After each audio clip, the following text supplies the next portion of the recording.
like to welcome everyone to this meeting. The whole agenda basically is a discussion about Midtown Commons. We've got guests here to talk about it. Dale Bickle, Ellen Buchanan, MRA. I don't know if there's anybody else.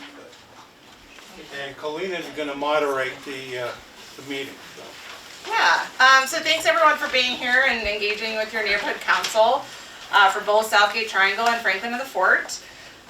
Like Bob said, my name is Kalina Pritchard and I'm one of two neighborhood specialists. Melissa here is my other neighborhood specialist. Yeah, we're here to discuss the Midtown Commons project. Just before we got started, I wanted to see like a show of hands of who might have come to our general meeting for Southgate Triangle in this room last October. Show of hands. Okay. The open public house on October 22nd. Hands. At the bank. Yes, Yeah. the bank. Cool. At the bank, yeah. And then, or the public workshop for the park in Midtown Commons at the school. Awesome.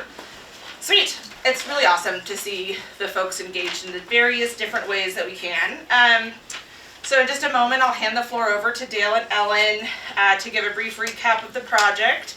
But then we'll just move into a question and answer format for this meeting.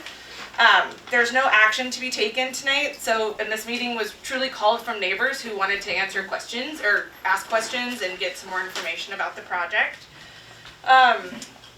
We would like to make sure that everyone has an opportunity to speak tonight, so please just be mindful of some time or your time when you're asking a question.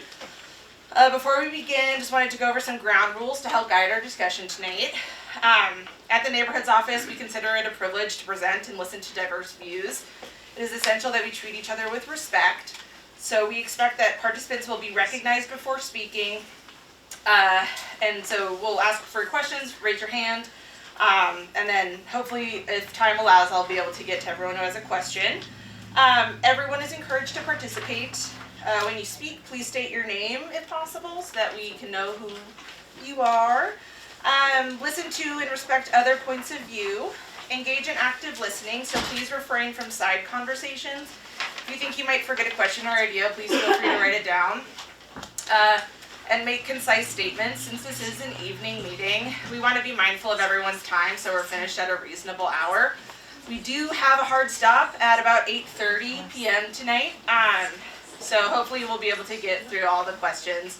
Sorry, this is a smaller room, so we're standing room only now. That's awesome. We do have some chairs up here too. And so we further also expect that participants will refrain from disrespectful displays such as profanity, personal attacks, signs, heckling, things like that. We hope that these ground rules can guide our discussions tonight and encourage everyone to participate. Attendees who do not observe these may be asked to leave. When asking a question, like I mentioned, raise your hand. We'll call on you. Please try to not ask multi-part questions so city staff can accurately answer the question. And yeah, as I said, as time allows, we'll hopefully get everyone to have their chance to speak. So with that, I will hand things over to Dale and Ellen. Well, thanks everyone. I'm going to introduce myself first. My name is Dale Bickle. I am the Chief Administrative Officer for the City of Missoula. What that means is you can think of me as the Chief of Staff for the Mayor. So I report directly to the Mayor and all of the department heads at the city go through me and I implement their staff. I've been at the city since 2014. My background is finance, so that was, when I first started in local government, I was the Chief Financial Officer for Missoula County before becoming the administrator there, then moved across the street to the city. So why am I here on a development project? Because I'm often involved in a lot of the complicated financial structures related to these kind of projects. And then in my role as an administrator, I kind of have my hands in everything. And before we get started, then Ellen, do you want to introduce yourself? Sure. Thank you all for showing up. I'm Ellen Buchanan. I'm the director of the Missoula Redevelopment Agency. Could you please Stand up, please, so you can hear. Thank you. Sorry. So my name is Ellen Buchanan. I'm the director of the Missoula Redevelopment Agency. I've been with the city since 2004. and kind of our involvement with this project and a lot of other projects in the one of the 6 urban renewal districts that we have in Missoula usually involves development on some level.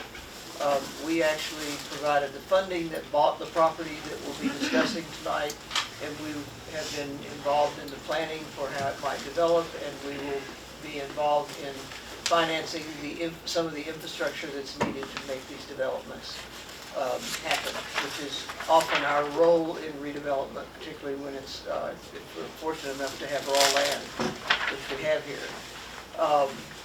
So, we're here to answer any questions we can answer. I do have one question out of curiosity for you guys. How many people were able to participate in the Midtown master planning process? That's awesome.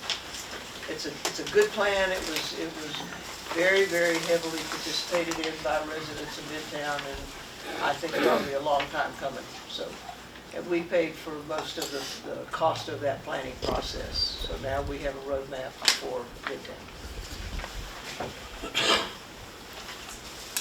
All right. Do you have some things to mention before we go into questions? Well, we can, I guess I would say we could go into questions, or we could try to provide a project overview first, which I think I'm seeing nodding heads, so maybe I'll do that. And I'll stand up and give a little bit of background. Ellen can help me out, and I'm gonna start a little farther back. This site was an old sawmill. Maybe some of you actually even remember that. And it's been out of production for decades. And there's been various planning iterations on that site, even preceding the Midtown Master Plan. And it's been a goal of redevelopment for the city for years. It was in different ownerships, and with those 2 different ownerships, it really, just the way the site layout is, it really needed one owner to be able to make that a redevelopment possible there because of the makeup and where the boundaries were.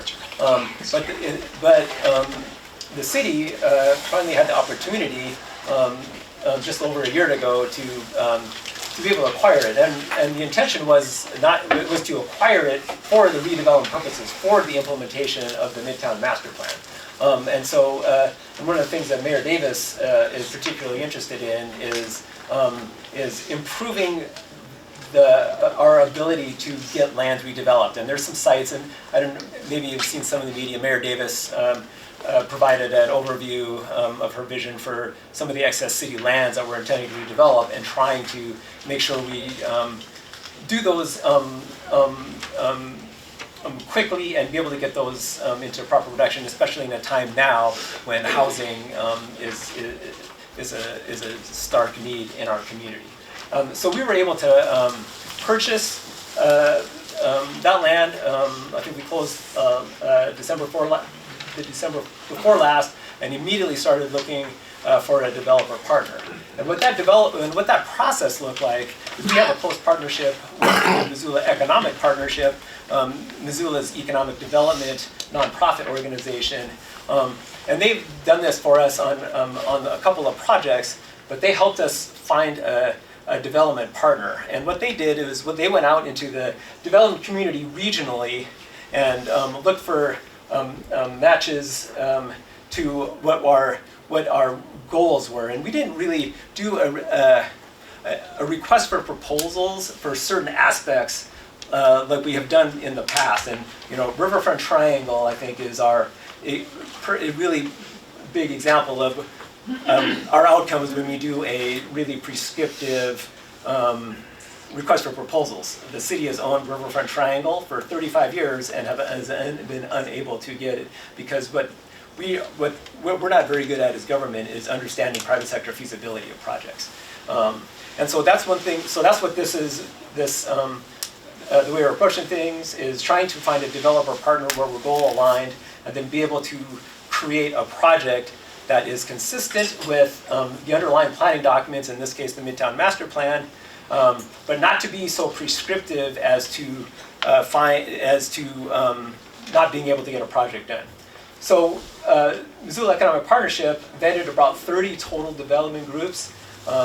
They helped us narrow that down to where we did interviews of 7 local and regional firms in order to look at what the to find the development partner that was most goal aligned with us related to that vision that was set out in the master plan. But we didn't really create any other really big requirements except that we wanted housing and we needed to have a park in there. But those were really the kind of the prescriptive elements, and then they had the background of the master plan. We ended up partnering with Miramonte companies, a company that's largely done a lot of work in Arizona, but has really moved into the Missoula market in the last few years, has an office here, has done a few projects. And what's really interesting about Miramonte companies is that they specialize in a lot of different things.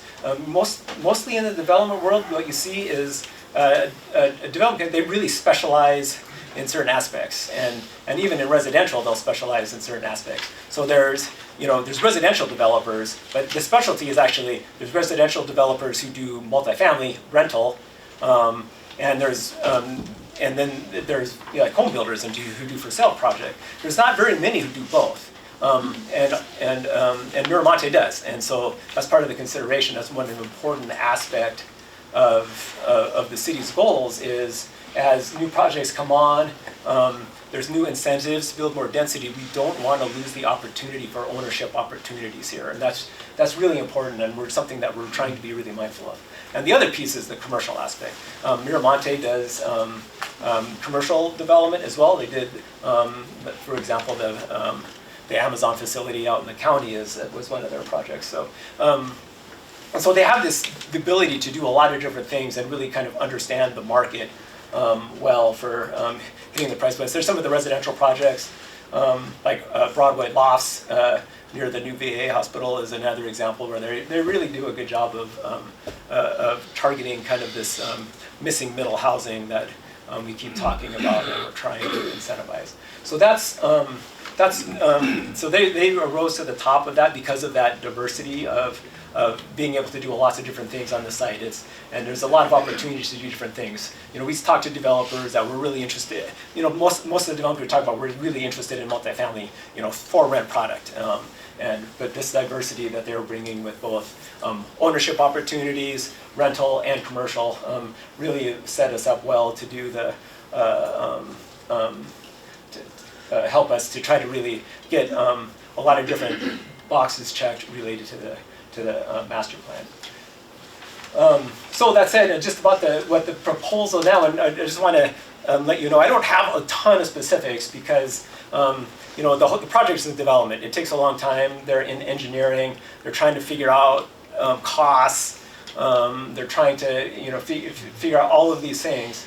And so we don't know exactly the number of units, exactly what type of units, how much rental versus ownership is going to occur there. All that is in process, and it takes a while to get through those, and it always takes longer than we think. Hopefully, it's not going to take 35 years like Riverfront Triangle did, but it is. Hopefully, by later this spring, we'll have a lot more details. But essentially, and I can point at the board here a little bit. I'm sorry for the folks who can't see it, but over here behind Bob Ward's facility, these are intended to be townhome sites, ownership. Here, a neighborhood park. Here, this is a commercial pad, and they're looking for commercial tenants, and that's one of the things I think that we need to be mindful of. Not only the cost of housing, the issues with that, but we just need to build opportunities for economic development, right? And so those are important. And then this section here is the multifamily pieces that his original proposal showed 4 buildings, approximately 100 units total, give or take, in there.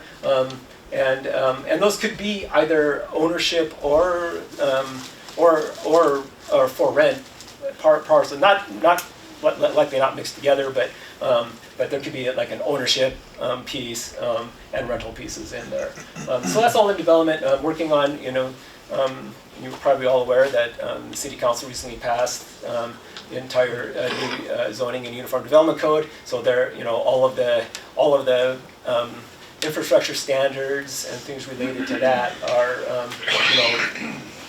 they're being looked at. The other thing I want to note, even in the multifamily, all of the, under the new zoning in this area is, what's the designation?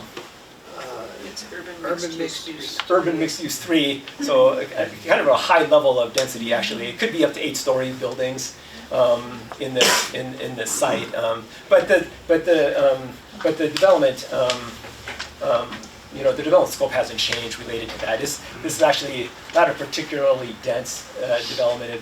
I think it fits well with the neighborhood with the mix of single-family townhomes and some multifamily style buildings. So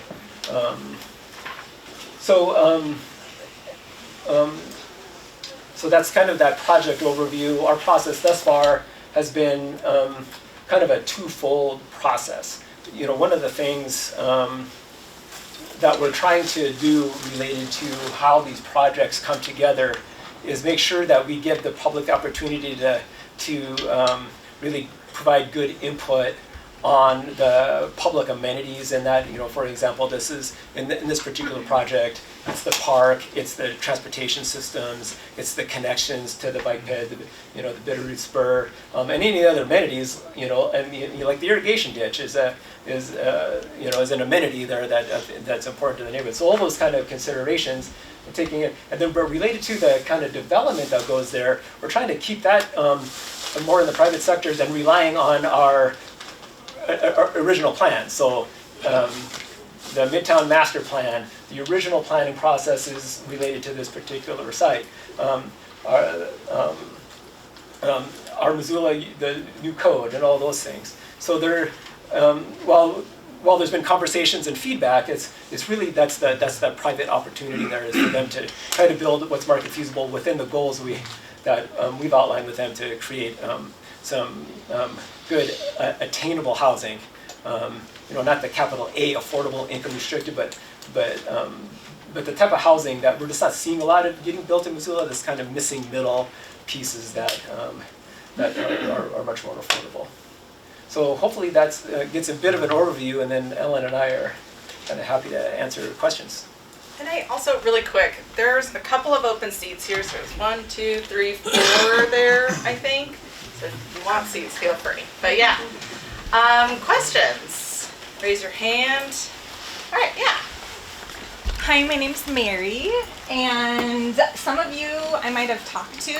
I'm part of a citizens group that has a lot of questions and concerns about this piece of land. So we went around and we knocked doors, and we're so happy to see you all here today.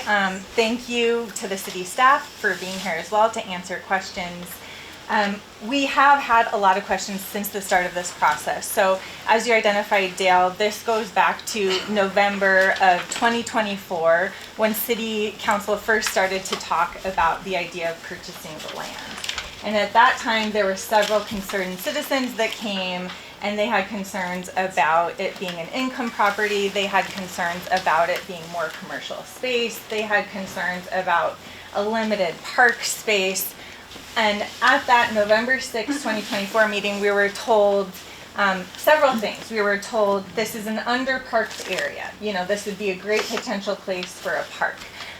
We were told that this would give us more skin in the game to be able to control the directive of the development. We were told that this would be a robust public engagement process. So we purchased this land. And then the next public announcement that we got was in August, when there was a press release saying the city has selected Miramonte companies to design or to partner with for this development, and here is the proposal. So we had questions about, where is the space for that public engagement process? And we have been told, that existed in the Midtown Master Plan already. We already collected that data, over 9,000 people participated in that. But it's been hard to find space where we as a public, since this was purchased with our money, get more input in what we want to see happen with this land. And so that is one of the reasons why we're here today. So we really want to thank the Franklin to the Fort and the Southgate Triangle leadership teams for being willing to host this meeting. It means a lot.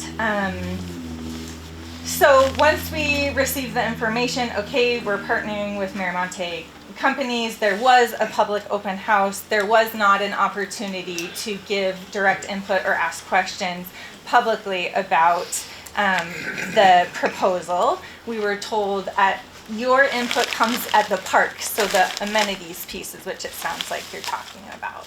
I also heard you say, we wanted some economic development in this area, which, in going back to the land originally, I believe the city outbid Culligan, who is also looking at that land and expanding.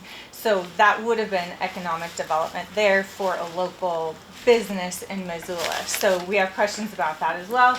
But really, I just wanted to sort of state why we felt it was important to call this meeting from a citizen's perspective and to really thank you all for being here. And MCAT too. Yep, thank you very much. Any questions? I don't have any questions there, thanks. Let's go.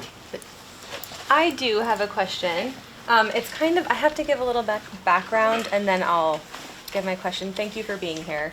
I'm gonna just read off my question so I don't end the background.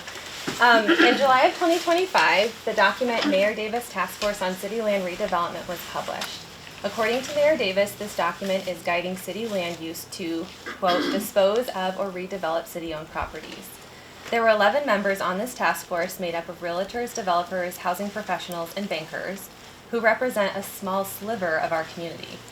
I want all of you to think about all of the people not included in this exclusive group. One member of the task force is the CEO of MEP, who has a $150,000 a year contract with the city to vet potential developers, and 5 more of these members represent organizations who are financial contributors to the MEP. This subjective document was drafted in 5 approximately 2-hour working sessions from May to July 2025. There are problematic recommendations such as, quote, engagement with pragmatism. Public engagement and council direction are vital, but must be paired with clear communication about market realities, trade-offs, and feasibility, end quote. This is a big but and could be a way to bypass public engagement. Meanwhile, the Midtown Master Plan, Parks, Recreation, Outdoor Spaces, and Trail Study, our 2045 City Land Use Plan, they took years, hundreds of thousands of taxpayer dollars, and input from thousands of community members to create. These documents are rich with data, studies, statistics, and community voices. Why are these 11 task force members' opinions given priority to guide city's public land and assets over well-researched documents, data, and broader community voices that really should be the guiding forces? And then I do have a 2-part question. I have another one. And then I was able to obtain the informal meeting minutes from these 5 working sessions, as no formal meeting minutes were recorded. Why was there consensus that, this is a quote, consensus that report should not be publicly announced in a major way, but rather referenced during future milestones and project updates? Why would this not be publicly announced if it is a guiding document for the sale and redevelopment of public assets?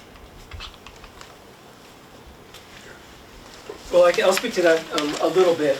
I'm not sure about that last piece where that shouldn't be public. I mean, the mayor's done 2 public presentations related to this. But what I would say overall, the purpose of the task force wasn't to talk about the what is developed, it's the how. It's the implementation. It's those things of how we are doing.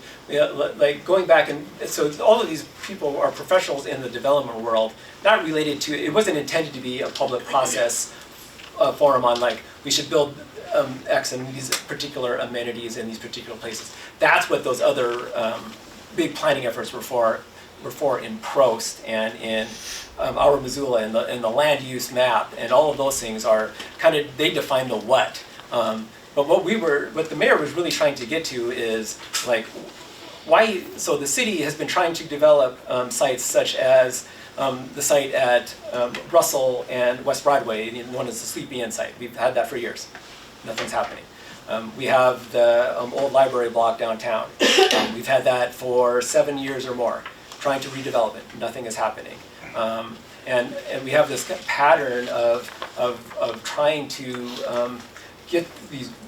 We have these opportunities to get redevelopment happening, and it's not occurring. And that's what that was about. It was about what should the city be doing in order to activate these lands that we've been trying to activate for years.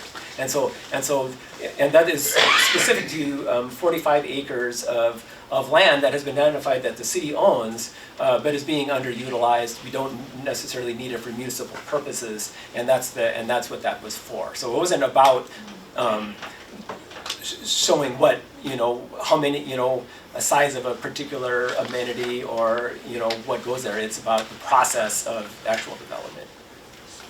Can I add to that a little bit? Just from listening to this, what we kind of gathered was, as we learned about the Midtown is, it didn't have everything in the Midtown master plan and such. And we were told, well, we're kind of falling back on the mayor's task force, which is we have to be more efficient. You can't have everything, on there. And so, to me, that seemed like that was kind of the not excuse or whatever. That's like they were sort of explaining why they couldn't have everything we're asking for from the Midtown master plan. And so that's what has kind of thrown us a bit. That's what it seemed like, because people were telling us that. Okay. I don't know. Is there a? I don't quite understand the question in there. It seems that the mayor's task force priorities are superseding the Midtown master plan on key elements like park and green space that were very thoroughly discussed and depicted in that Midtown master plan. Okay, is that? So is that, are we correct in that understanding that the mayor's task force and city leadership priorities, because that's all I've heard when I've asked, how do we go from, Pro says we should have a 5-acre park. Donna Gockler told me in an email that longstanding MRA documents suggested a 2.5 to 3 acre park, and she was going to push for a 4-acre park. And then it was announced at this meeting on the 22nd, it was going to be October 22nd, that it was going to be a 1.3 acre park. And no matter where we inquire on that, we're told, well, that's a city leadership priority. And that's what led that, and that task force is more important than these other determinants of what historically had been planned on as a park and what Pro suggested for a park size. Well, the task force didn't say that we should build smaller parks or anything like that. The task force said that one of the issues that the city has had with redeveloping sites is that when you ask for all of the things in there that we have historically done, it's not economically feasible. The market, the private sector is responsible for developing the community. They actually, private sector actually builds the infrastructure and the parks, all along with development. But the problem is with building this thing is it's not economically feasible. And so that's what's led to this. It wasn't a decision by the task force. These are decisions led to by guiding principles established by that. Our urban renewal district creates more income than I think all of the other ones combined. I mean, we pay out MRA staff and then the other districts reimburse us. It's really hard to think that we're not deserving of that public investment of a decent sized park when we're creating such an asset already. Plus the $150,000 we're giving to MEP for consultations. So if I could jump in for a Please, minute, yeah. when you talk about the historic, the attempts that we've made over the years to try to spur and incentivize development of this property. We participated in 2 different planning efforts And there was a park identified, that's correct, and it was a couple of acres, that's correct. It was a very, very different economic time than what we're in today. Construction costs were much lower, interest rates were much lower, and you could probably have a larger park and fewer, and these were basically mixed use, but primarily residential proposals. You could have, you know, the larger land area being used for park and less being used to develop the portions of the development that pay the bills than you can in today's market. So we're in a different market now. And what could have been done in 2005 or 2008 or 9 can't be done today. The other thing that comes into play with respect to park size, and this is something that we talked about a lot during the development of Prost. You've got what's the ideal park size from the standpoint of efficient maintenance versus what can you actually do in a built environment. One of the most underparked areas in the city is Franklin and Ford. Show me how you could assemble 5 acres when you're trying to piece properties together to have a 5-acre park. It's not realistic. You have to build neighborhood parks that are smaller and more frequent. And if we're going to build density in the city, we have to provide parkland. I mean, you've got to have a decent quality of life, and that's what gives you that. But you've got to do it incrementally. And to take what was aspirational 10, 15 years ago and try to do it in today's market simply doesn't pencil, and that land will sit there vacant. All right, So, I mean, I think we got to have that in perspective. So Dale, based on the public feedback that's been solicited and received, how has that influenced the progression of where you're at today on this park? Well, it's a bit of a hard question to answer, Bob, because of we just don't exactly know what, but so one thing I would say is we did the park charrette back in last fall. We actually got a date now from the concept that came from that, and that's going to be February 26th. And so you'll see that while advertising that. So that's really informed by those. And Parks has developed a formula over the years in order to actually create those charrettes and then find the amenities in here. Now, while the park is small, they were able to add amenities in there to get many of those things as possible. And then some of the other things that are influencing, I know, is conversations about the ditch itself, that it's an amenity and that should remain an amenity. There's a lot of discussion about the balance of ownership versus rental, right? And trying to figure that out. We've done a pretty good job in this community of creating the capital A affordable rental. There's federal programs that assist that. Trinity and Bellagio were opened a few years ago. Largest capital A affordable housing projects in state history. Right now we have, we have other affordable projects that are going on right now, but ownership is really hard. And so this is one of the things that we're really trying to get that right balance, is getting ownership things. And then the other piece of it is just kind of all the feedback that came into our Missoula and the code reform project, and our, all the new street typologies, the new street tree canopy standards, and all those things are being incorporated here. All right, yeah, in the back there in the blue. So I have some questions about, my name's Kathy Scribner. I live adjacent to the mall over there, and I'm actually on the land over there pretty much every day and have been for the past 12 years. It's a place I go to pray. It's a place a number of people go to, I would say, spend time in the quiet. It's got a name. It's called the Grove. It's become a sacred place, actually, which has been born of relationship. Okay. So I guess my questions are, does anyone here know where the first buttercups bloom in that part of the land? Yes, I do. Does anyone know where the hoarfrost melts? towards the end of the day.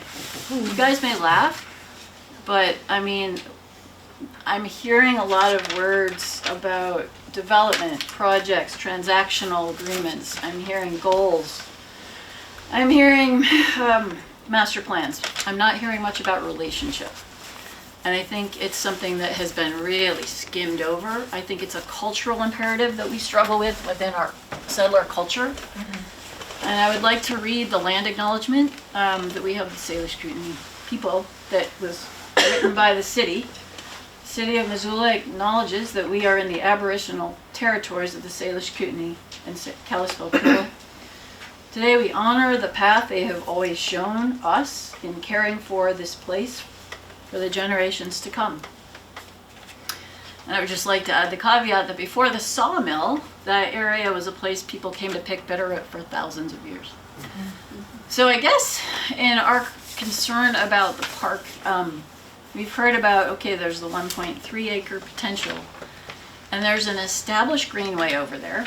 Obviously it's grown up over the last probably 75 years, 50 years, that has created a habitat for a lot of animals over there, including, you know, pileated woodpeckers over there. It's a kind of throughway for fox and all kinds of things, and it's really a beautiful place. And those trees, they're called trash trees, and I'll tell you, after the derecho we had, there were a number of unhoused folks. I'm a chaplain, so I support a lot of the folks that were over there. I ran over there to make sure some of those trees didn't crash on people's tents, and there was not one limb down. You know, those trees have not created, of course, limbs come down.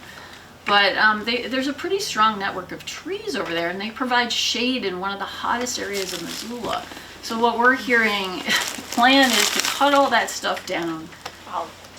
All of our trees over there that provide all this habitat, grow new trees, which are going to take, decades to grow in some of the driest, scrubby area over there, and then create some sort of park. We already have this beautiful place that's already there. So my question is, why are we not pursuing that? You know, creating something that's already there, which is going to be cheaper. And in terms of environmentally, you know, speaking, I used to work at Community Hospital, and when that new park was created over there, a number of us employees went out and watered those trees almost every week, and that's why they're still alive, because they just didn't get watered. So it just doesn't make fiscal sense, environmental sense, or ethical sense to me, I guess, and I just would love to hear a response or what other people's thoughts are about that. Thank you.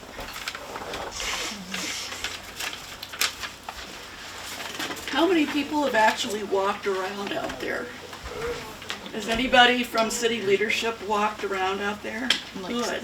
I mean, like all through it, Like, really spent time. along the ditch, under the trees, not just in the Bob Ward parking lot. 4 a.m., 6 a.m. Many times for various reasons.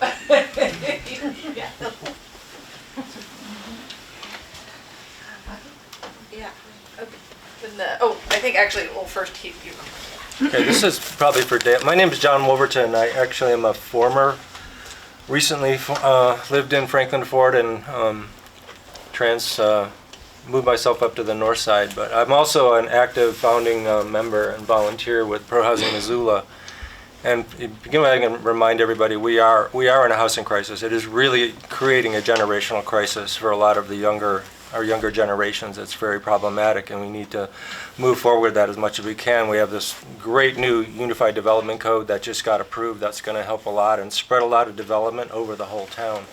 But my specific question, probably to Dale, is does Miramont have experience with, say, cross-subsidized developments, where the market rate stuff helps cross-subsidize the capital A affordable? And if not, or if that's not an opportunity with them, are we going to retain some land that we can then keep in the land bank for capital A affordable housing? And also, I understand that they're essentially going to, is it true they're going to essentially purchase this property from the city, and then that money would then go into the Affordable Housing Trust Fund? Is that correct? Yeah, thanks for those questions.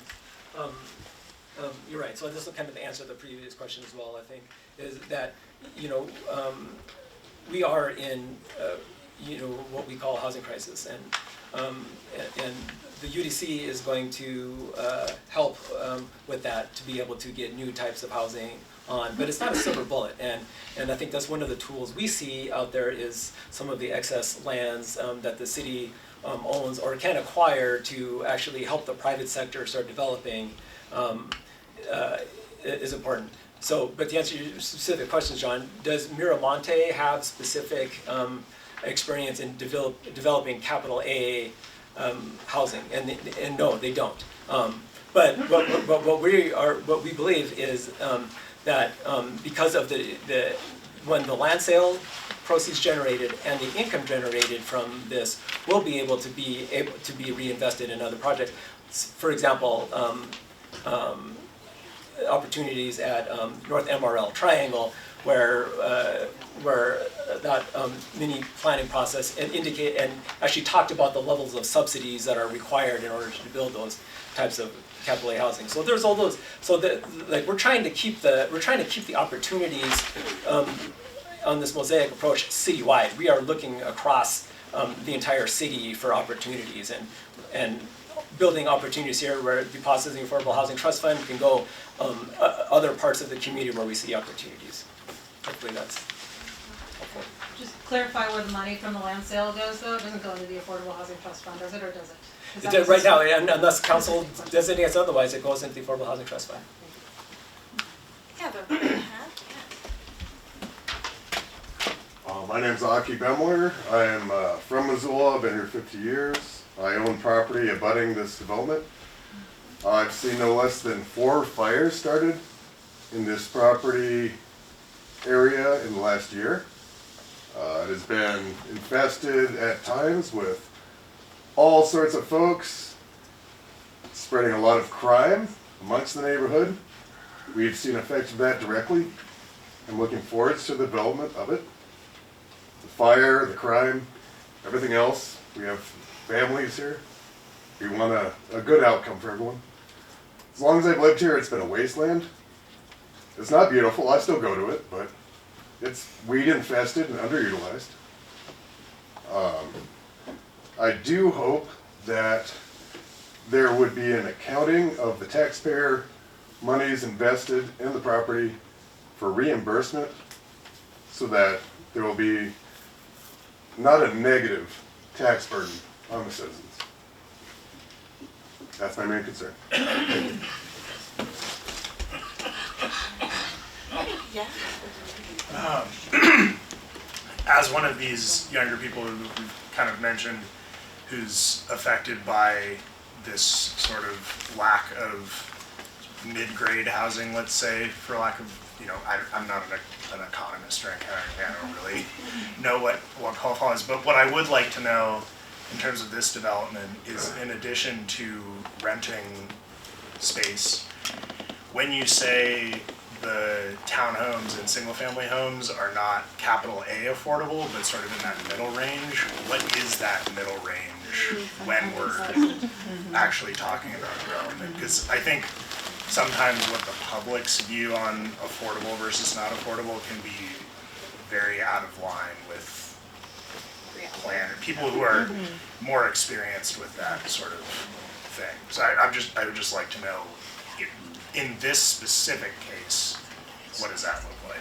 Yeah, and as I said earlier, like some of those numbers we just don't have yet. As we don't have, we don't know the final what the layout is and all of the costs.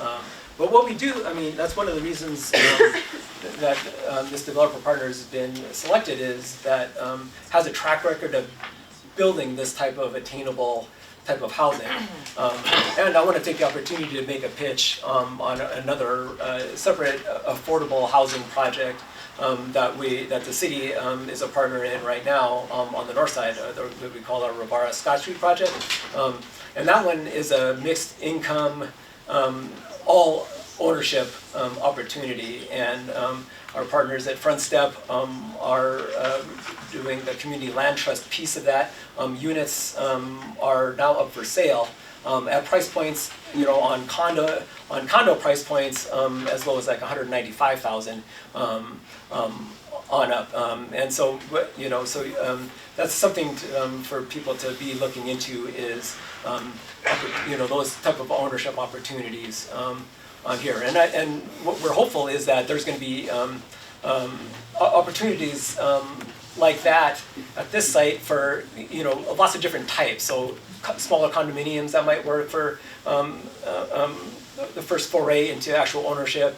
Some single family. One of the single family innovations that the developer's talking about is creating an ADU option. So you could actually build your single family home, build a accessory dwelling unit automatically with it, creates the opportunity to help pencil the whole project for somebody who can get in there. And so those are the type of things, but I'm not able to talk about. Can I ask a follow-up question? Yeah. So what I was more so getting at is when you are designating these sites as that middle of the road affordable, in order for you to designate it as such, there must be some range of pricing that you're going for, prior to any proposals of any kind. I work construction, so I have some level of understanding of how the bid process works.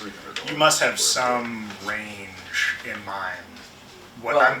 I'm curious is what is that range? Well, I mean, what we've established related to city policy, related to housing costs is, we are, in our workforce level housing, and this isn't the price point, but it's the area median income, and so. And I'm not the expert in this, so you have to forgive me. I just don't have some of those numbers. But between 60 and 120 AMI is the city's targets related to this. Now, and even by definition, even at 120% AMI, which means the average median income for someone, for a household that's over the median at 120, most homes in Missoula are not affordable.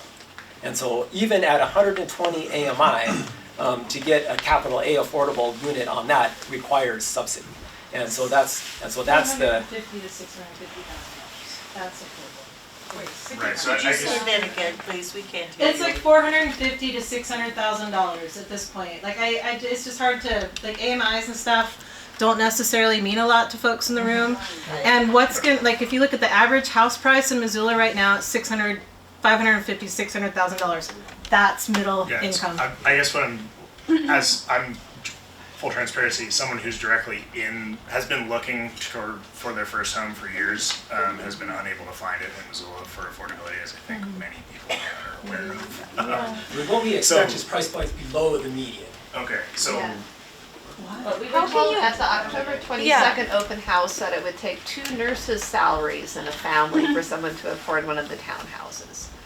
And I would say that probably a family that has 2 nurses in it is well above our median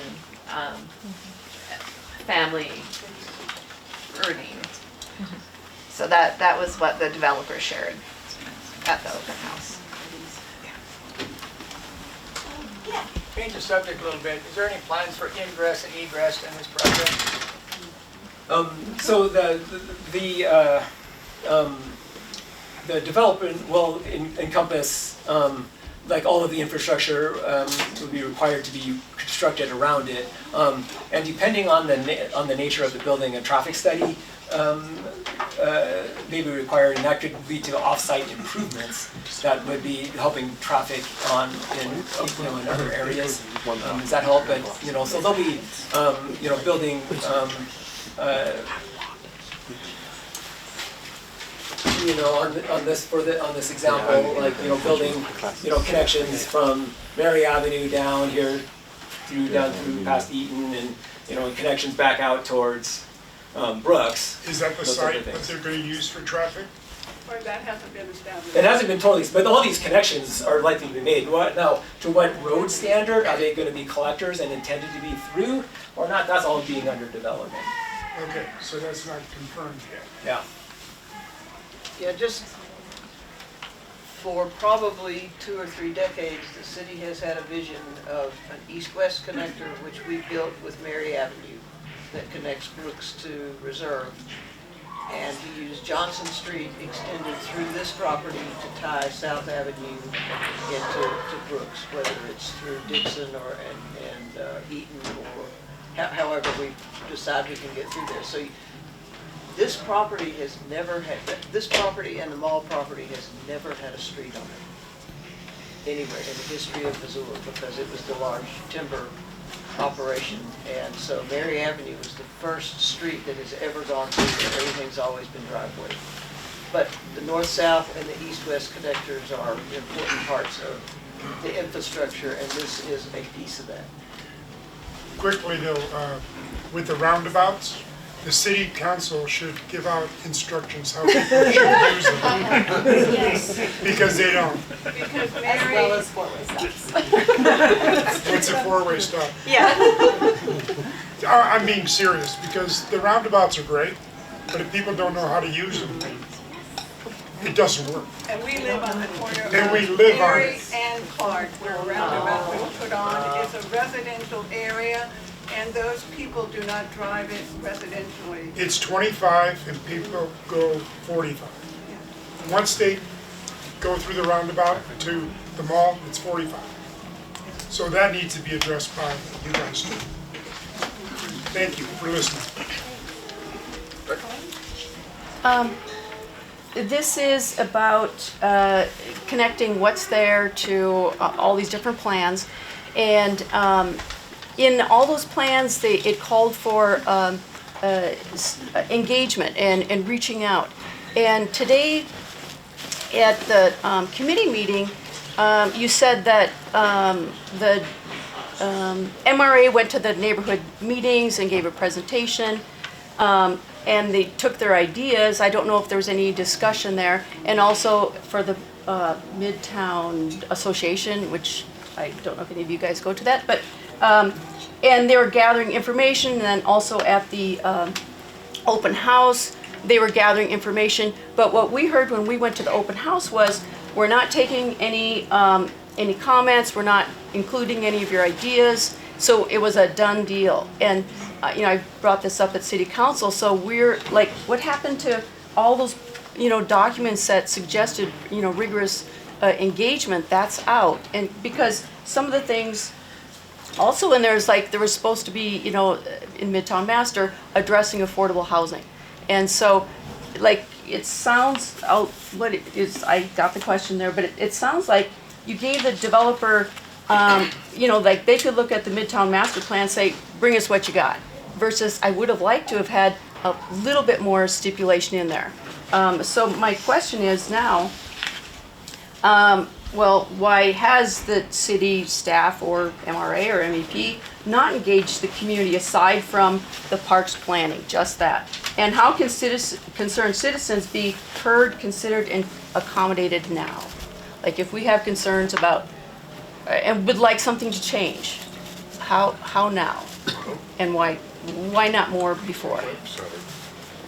So, as I starting the meeting, we did essentially kind of bifurcate that public process, and so that we were really concentrating the public process related to the public amenities, so the park, bike ped connections, transportation, and then we asked the developer to create a development plan for the private aspect of it, consistent with the downtown master plan.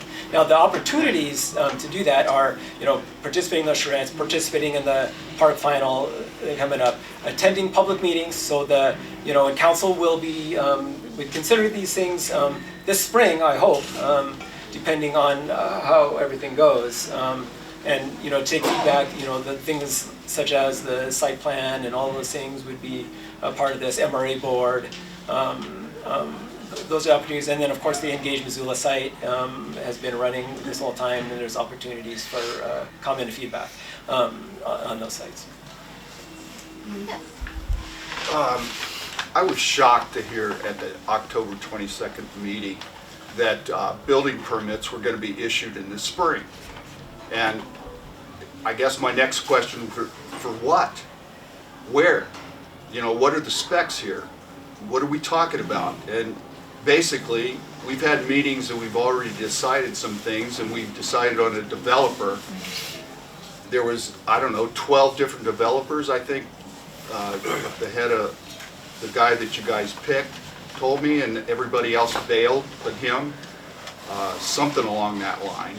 But I've got a 53-year perspective on this area, and I'm really concerned about what's going on with traffic.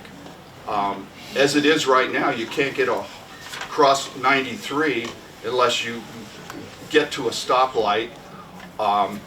Different times a day, sometimes it's 3 stoplights before you can get across. 2 lanes of traffic going at 45 miles an hour. You've got people going through alleys and through people's parking lots. They put concrete barriers down there by Bob Ward's because people were driving through the area that you guys were talking about, right and left. Things are bad right now. Then I see in the media that you're changing the specs on building and one thing or another. We're going to reduce the parking for these apartment condo complexes and stuff like that. We're going to eliminate landscaping to make more affordable housing. And the next article out of the news is there is no affordable housing in Missoula. So I was shocked to hear that from the city people that there was going to be building permits issued this spring. Well, it's almost spring, and I still don't know what the heck's going on or what any of these specs are or how many cars we're talking about parking. Because if you go over to the other side of town, there off of Mullen Road, all those apartments that are being built and all the condos and every other thing, you got people bumper to bumper for 5 blocks long that are parked there because there's no off-street parking for those units. And to tell you the truth, as a taxpayer, I'd like to get some answers to some of these things. And it was nice to hear a different perspective from some of you people that, hey, we've got some questions, we'd like to know what's going on, and we have a perspective on what's going on and how this is going to develop. It sounds like to me you still don't have a plan. And I'm just speaking as one taxpayer. And by the way, when you guys go and do these developments, like has happened with the mall and some of the improvements for the front part of the mall there, and over there that is Cabela's and different things, and Stockman's Bank, then you go to the property owners and the taxes are raised, and you're saying, well, the land's more valuable now because we put all this money into it. My taxes went up $5,000 last year. Wow. Right. Wow. Because I'm commercial. Can I address that for a second? So your parking issue is a valid issue, but that's largely at the state level, and the state legislature has released a lot of that parking issues from the cities and stuff and said, hey, we've got a housing issue, we want to focus on housing, we're going to figure out parking as we need to, and we want places to figure out housing as much as possible. So the housing part's been the priority, and the parking is definitely frustrating, we get it, but that's at the state legislature. We said, hey, we're going to prioritize housing. Don't get me wrong, I'm not trying to be adversarial. I just would like somebody to be able to discuss some of these things from a 50-year perspective on paying taxes in the area. No, it's a super valid concern, and I think everybody shares the concern. There's no question about it. But the parking issue is an expense, and do we address housing by eliminating some parking? And where's that balance? Right now, we've got the balance that we need the housing, and so that's where the state legislature has come down on the side of housing as opposed to parking. To shorten that up, I'm Mike Nugent, I'm the president of the City Council. To shorten up what Representative Carter just said, the state legislature basically mandated that cities, including Missoula, can't be too prescriptive in parking requirements in residential. So most of the changes to residential parking requirements came from the state legislature. We had to adopt them. So some of the things that came in code are part of that. I think I want to chime in on one other thing. I don't know what was said about building permits, but the developer can't do anything until he owns the property. And the only people that can sell city property are city council. And sometimes people get confused that the mayor and city council are the same branch of government. We're actually not. And so what we're in right now is this process where the mayor is undertaking a broad look at the city to say, we own all these lands, how can I advise what to do with them? So she put a group together, but at the end of the day, the mayor needs to bring this in a proposal to council, which is publicly noticed, and council has to vote whether to sell it or not. If they do that, they'll be able to attach a development agreement to that requires some of these things. So basically, it's up to the mayor to put a proposal together with people that she has relied on and trusts to bring that forward, and she has to convince council that that's important or not. So there's a lot of this that we don't know as council members because it hasn't been presented to us yet. And when Dale says that there are details they were still working on, that's because the mayor hasn't presented it to council yet because she's not done with it. Is that a fair assessment? Yeah. And so all of these meetings and stuff like that are very informative to several of us because we are hearing from the public. But at the end of the day, when she does bring this project to council, she's going to need to convince the 12 of us that it checks enough boxes to make sense.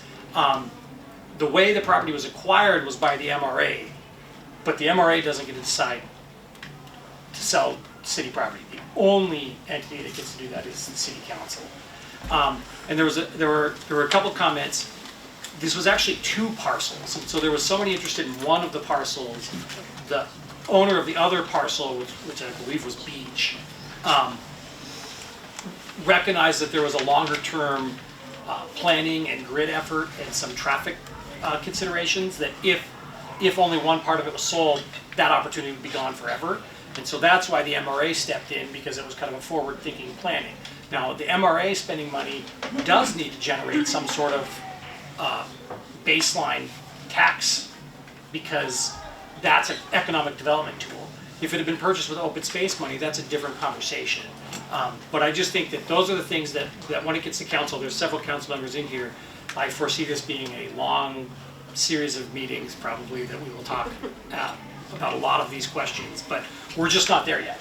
So council really can't dig into it until the mayor brings it to us, and she hasn't brought it to us because it's not done yet. And it's not done yet because she's taking her time.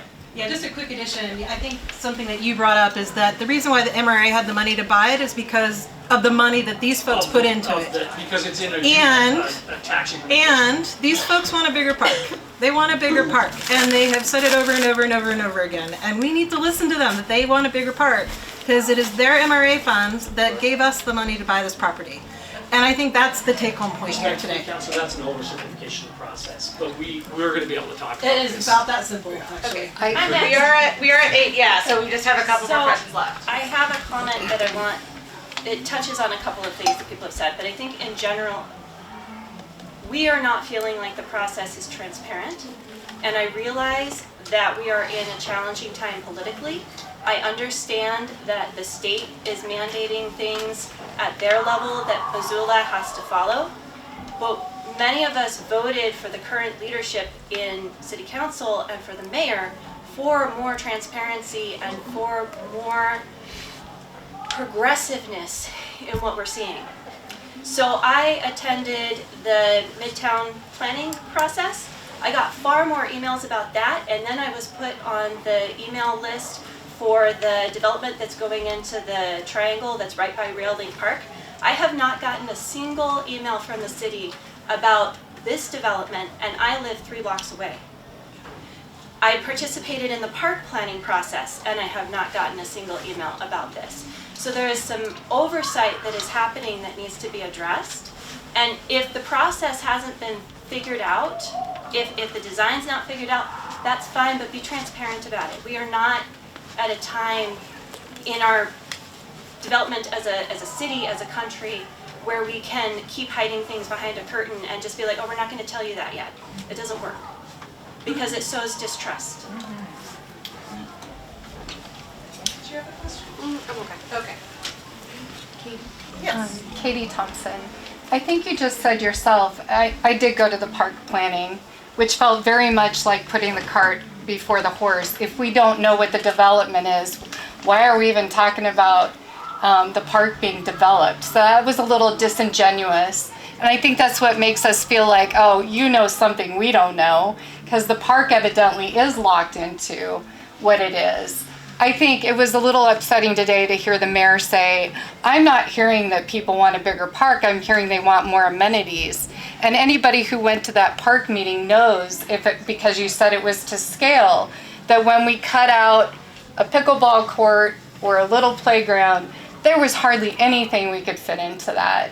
And it's just not meeting the needs. And today when I said to my husband, well, they're saying it's just not possible, he's like, it's possible, you own it.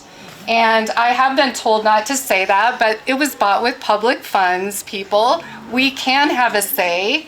It should be a public process. And I did feel like we had some say in the park. And I feel like it should be the same with the development. And no, we're not all financial people to see how that works and that the numbers have to pencil out. But I do have to say, you just changed the UDC code. If you're saying he can build an 8-story building, then it should probably pencil out now where we can get a bigger park. So thank you. I mean, I don't think you're listening. And as some of my, people my friends, they're my friends that are equally concerned, there's all sorts of commercial development. So, is that really appropriate for that area? I know the brewery maybe is going in that spot, which hasn't been said yet.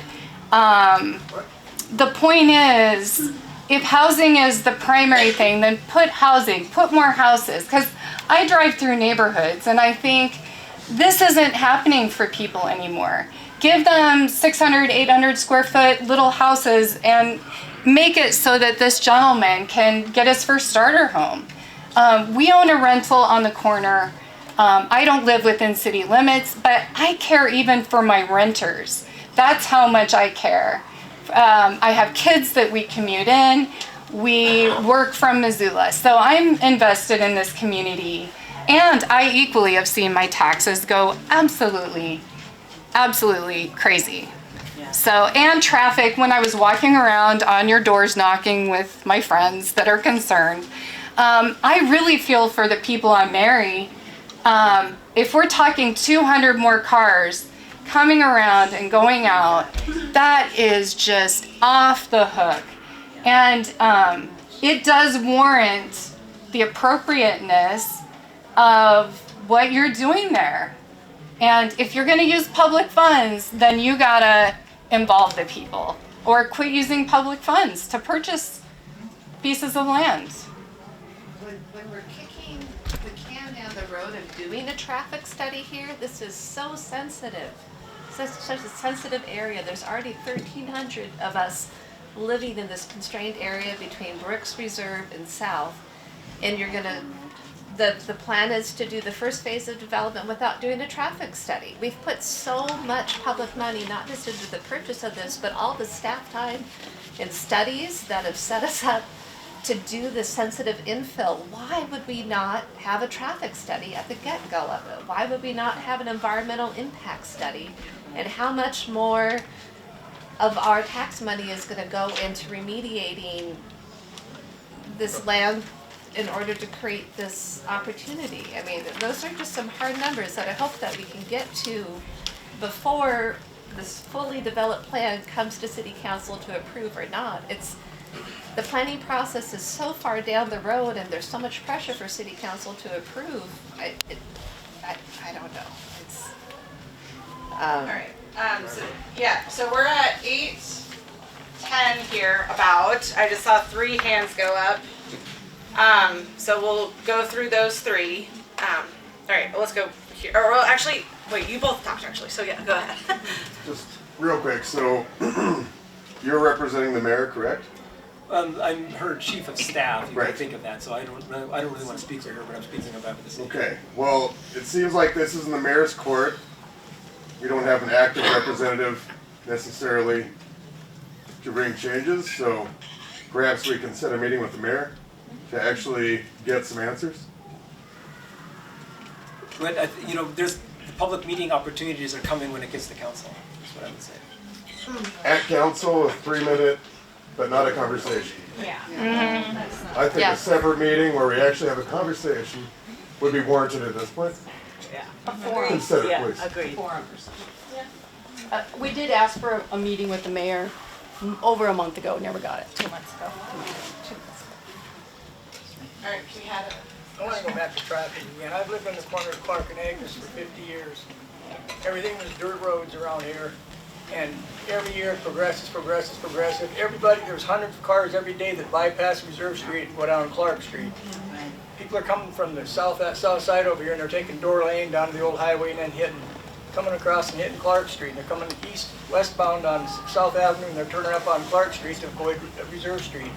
And then you add Mary on top of it with all the traffic coming from the mall already without it getting this in there, and you got all the businesses on the south side that are coming down Door Lane. It's a mess already without adding. I mean, it's terrible. And I'd like to just say, the Mullen thing, and they have put, I'm way out of the city, I'm here to see how these things go, because it's not been very transparent. I'm building my own home, we're doing our own work, and we're out Butler Creek. And when they did the VA and they put the light in, the people are going down Mary Jane Avenue, like, it says 20, 25, but there's no walkability. I can't imagine the homeowners that bought. Because they have put these huge, I don't know what you call them, apartment buildings. There's no parking. There's no street parking. And when they all get rented, it's hundreds, and you're talking hundreds here. That's cut out of a big prairie area. But when they get hundreds, yeah, they got the little ports that streets are gonna go this way and that, but that Mary Jane Avenue goes to Walmart from Broadway. And I'm telling you, and then you've got your construction trucks, the concretes, this is and the that's. It's not gonna be over in a year. Yes, they put them all up, but they're gonna rent them. And this generation people here more, I'm originally from Chicago. If you wanna live in Wrigley Field, you know about Wrigley Field or any of those, we have lots of transportation. We don't all have to have cars. Everybody has cars. And it used to be at one garage. Now you gotta have 2 garages. Now those are all filled. I mean, you've got tons of storage all over, but everybody's got at least 2 cars if you're in a single family home. Yeah. And those cars, I think we're good with, I think we need to meet again in some way. I do too, because the parking is an issue. This is a former sawmill on this site. Yes. L.A. Hamilton. Yeah, still Hamilton, yeah. Is there environmental degradation that needs to be addressed, or? Actually, it's Elkhorn Lumber Company. Elkhorn, yes, sir. Elkhorn Lumber Company and the Hamilton Lumber Company. Has anybody done an environmental assessment, or is there groundwater pollution, or I mean, that's kind of things, or has that been looked into, or is that Miramont's responsibility?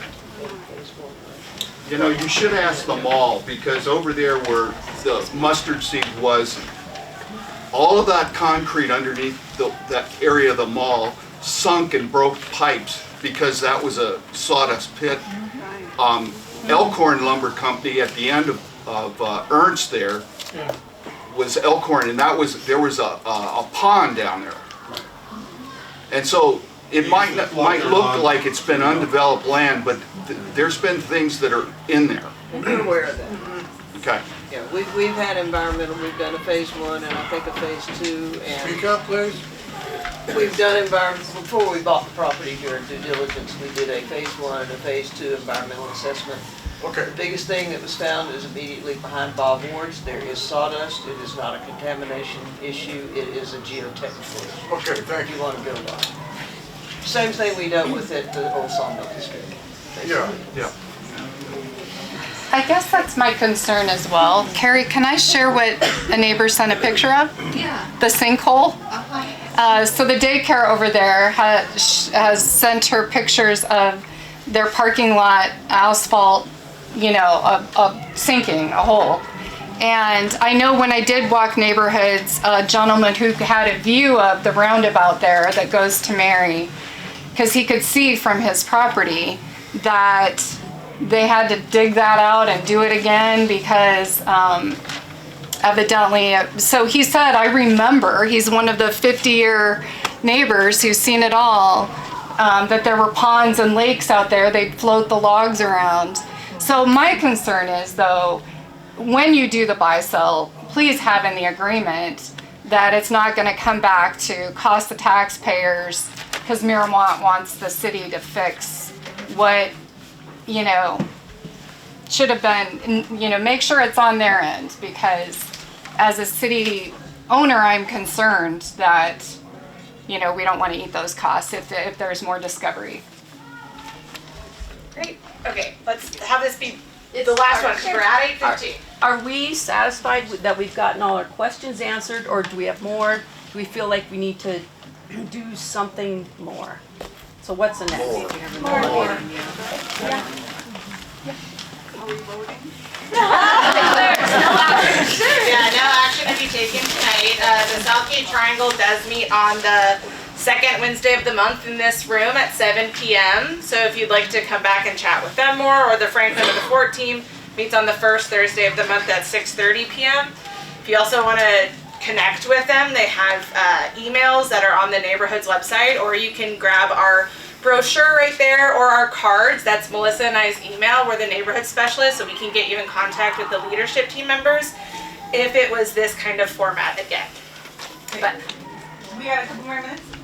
okay, like a little bit, because we're at 6:15. I would just like to second what this man said. Absolutely. If the mayor is the missing piece here to who's going to be the person to provide the answers, we definitely need to be able to have a public forum where we can ask and receive questions, not at a city council meeting where we get a limited amount of time to speak and then our answers might, or our questions might get answered or they might not.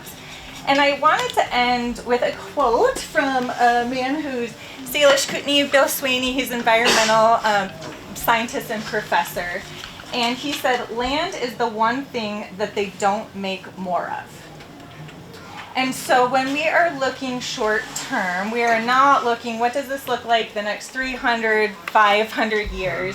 And again, I'd just like to say in the 2045 land use plan, it did start with an acknowledgement of the indigenous people, but there's no mention of indigenous people or input or tribal input anywhere else in the document, nor have I heard any in this discussion. I did write questions to Engage Missoula specifically asking that. I said, was there any tribal input given after the purchase of this land? I'm also curious about that for the mayor's land use task force. And the answer that I received on Engage Missoula was, thank you for your question. That's not an answer to my question. And that, again, highlights that there has been a disconnect in this public engagement process, and it has not been inclusive. So I guess my question would be, has there been any tribal input since this land was bought by the city of Missoula, and or was there any tribal input in the mayor's land use task force? So typically, our engagement with our indigenous residents and tribal governments doesn't come on the project basis, it comes on the plan basis. And so, unless on a project basis, unless it has been uncovered that there is sensitive lands. So how we got an indigenous perspective and tribal engagement was in our planning processes. So in the Midtown Master Plan, in our code reform update, and in our PROST, we had specific engagement with either the tribal government or some of our indigenous residents. So that's what it, but it related to specifically to this project, it hasn't. All right, and with that, I think we can end this discussion. We only have one more thing on our agenda tonight, which is public comment on non-agenda items. So yes. Who actually owns Johnson on the west side of the mall? Does the city own that, or does whoever owns Southgate Mall own that? Because there's flock cameras pointed at that roadway, and I emailed Jennifer about it, but I have not gotten an answer. So this is a non-agenda thing, but I don't particularly want to be surveilled when I am driving through there. So when you're talking about when you come off of Johnson and you go down alongside Yeah, the so the section in Bitterroot between the Branch? roundabout on Mary and then on South. That's So- not a city street, it's a Not a city driveway, street. and I think, if I'm not mistaken, probably the northern portion of it is owned by Dillard's. And once their ownership stops, then it's the owners of the mall. Okay, that's interesting because the way it was being talked about earlier made it sound as though it's city property. No, we hope to turn that into city right-of-way, which would be an extension of Johnson Street. We don't own any of that. The city does not own that today. That's a negotiation that'll have to take place with Dillard's and whoever owns the mall at the time. Thank you. All right, public comment on non-agenda items? I had a question, or, yeah, it is disconcerting to me that I hear there's robust public input. And I think it'd be great for this, if the public could see what questions are being posed to you guys and what the answers are. Maybe it would save you guys some time as well on Engage Missoula and these engagement, platforms that you've given people, because our impression is we're not getting our questions answered. Or, it's kind of great when you go to look up info, right? You can see, oh, someone already asked that question and here's the answer. So I feel like let's make that public, because for the mayor today to say, I don't think people want a bigger park, go ahead, yeah, sorry, is not true. Can I ask a question? Are you referring specifically to Engage Missoula page? I'm talking about, yeah, I guess, because I know often it says, some of my friends have said they'll say refer to the FAQ, the facts, and there's not an answer there. So that's what's a little painful, is it's this vicious loop then that people are in of not getting answers.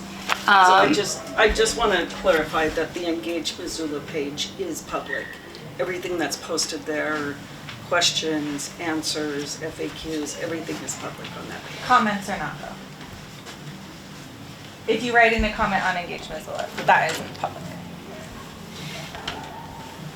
That's what I was told. I'm seeing plenty of comments that have had responses. Well, actually, on Warren Engage told me Missoula. that comments specifically weren't. So we're actually in the public comment period on non-agenda items. I'm Just with public this comment. conversation, Yeah, but let's get okay. it going. I'm sorry. Any other public comment on non-agenda items? All right, well with that, do we have a motion to adjourn? We're adjourned. Have a great night.